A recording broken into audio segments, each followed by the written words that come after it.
ముచ్చింతల్ శ్రీరామనగరంలో సమతా కుంభ ఉత్సవాలు, శ్రీ రామానుజాచార్య 108 దివ్య దేశాల 4వ బ్రహ్మోత్సవాలు ఆధ్యాత్మిక శోభను నింపుతున్నాయి. చినజీయర్ స్వామి పర్యవేక్షణలో ఉత్సవాలు కన్నుల పండుగగా సాగుతున్నాయి. దివ్య దేశాల ప్రాశస్త్యాన్ని స్వామీజీ వివరిస్తుంటే భక్తులు పులికించిపోతున్నారు. ఈ వేడుకలు భక్తుల మనసుల్లో చిరస్థాయిగా నిలిచిపోయే ఆధ్యాత్మిక అనుభూతిని మిగులుస్తున్నాయి. సమతా కుంభ 2026 ఉత్సవాలకు ఇవాళ చివరి రోజు కావటంతో భక్తులు పోటెత్తారు.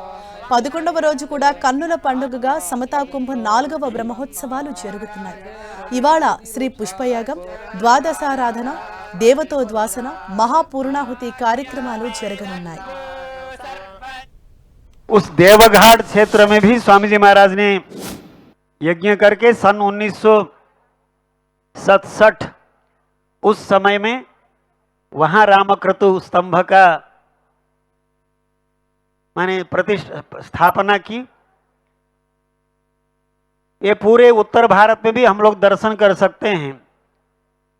काशी में हिंदू विश्वविद्यालय के भीतर रामक्रतु स्तंभ है. वहां के छात्रगण और विद्या को अध्ययन कराने वाले सब लोग भी भगवान की कृपा को प्राप्त करें इस दृष्टि से. और अपने बड़े स्वामी जी महाराज के भगवान आराध्य सीतारामचंद्र भगवान यहाँ हम लोगों को दर्शन दे रहे हैं यागशाला में. स्वामी जी महाराज की जो परंपराएं हैं, सेवाएं हैं, इस प्रकार की यज्ञ की जो शास्त्रों में विधान बताया वो स्वामी जी महाराज ने अभ्यास कराया. पूरा लोक में किस प्रकार करना है अपने आचरण के द्वारा लोगों को स्वामी जी महाराज ने दर्शन किया, वो सौभाग्य प्राप्त कराया. उसी परंपरा में हमारे स्वामी जी महाराज, वर्तमान स्वामी जी महाराज सब कार्यक्रम कर रहे हैं. उन स्वामी ఈరోజు తీర్థగోష్ఠి పూర్తి కాగానే ఉదయపు పూర్ణాహుతి జరిగిన తర్వాత ఇక్కడ వేదిక మీద మనకి కార్యక్రమం ఏమీ ఉండదు. ఆలయంలో పెరుమాళ్ళకి తిరుమంజన కార్యక్రమం జరుగుతుంది. ఉత్సవపు అంతిమ దినం జరగవలసినటువంటి అభిషేక కార్యక్రమం ఉత్సవాంత స్నపనము అని అంటారు. ఆ కార్యక్రమం అక్కడ పెరుమాళ్ళకి జరుగుతుంది. ఈవేళ రేపటి నుంచి మన 108 దివ్య దేశాల్లో ఉండే పెరుమాళ్ళందరికీ జరుగుతుంది అన్నమాట.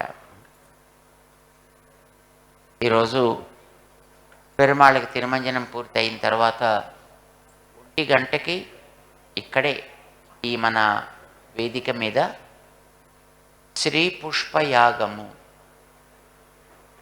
దాని తర్వాత ద్వాదశ ఆరాధనము అని 2 కార్యక్రమాలు జరుగుతాయి.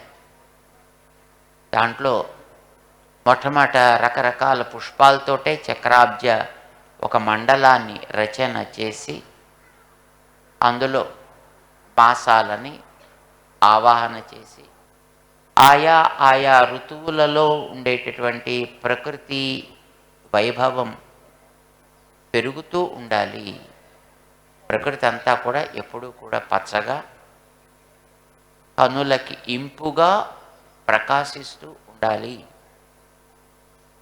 దేవతలు ఈ కార్యక్రమానికి వచ్చి వారందరూ కూడా వివిధ రూపాల్లో ఈ కార్యక్రమాన్ని జరిపించి ఈ కార్యక్రమపు వైభవాన్ని మనందరం అనుభవించగలిగేటట్లు చేసినందుకు కృతజ్ఞతగా వారందరినీ కూడా ఆరాధన చేసి తద్వారా అది ఎప్పుడూ కూడా ప్రకృతికి ఆ పచ్చదనాన్ని అందంగా పుష్పించి పరిమళించేటటువంటి సౌభాగ్యాన్ని కలిగించాలి అని ప్రార్థన చేస్తూ శ్రీ పుష్పయాగాన్ని చేసి దాని తరువాత స్వామికి 12 ఆరాధనలు చేస్తారన్నమాట.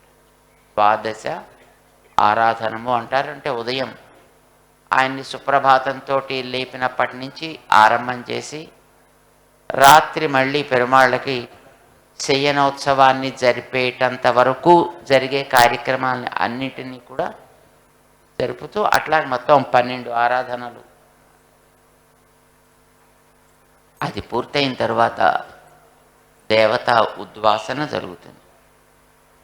అంటే ఈ 12 నెలల్లోనూ మనం చేసుకునే కార్యక్రమాలు మనకి మంచిగా జరుపుకోగలిగే శక్తిని ప్రసాదించమని మనం ప్రార్థన చేస్తూ ఆ కార్యక్రమాన్ని చేస్తాం.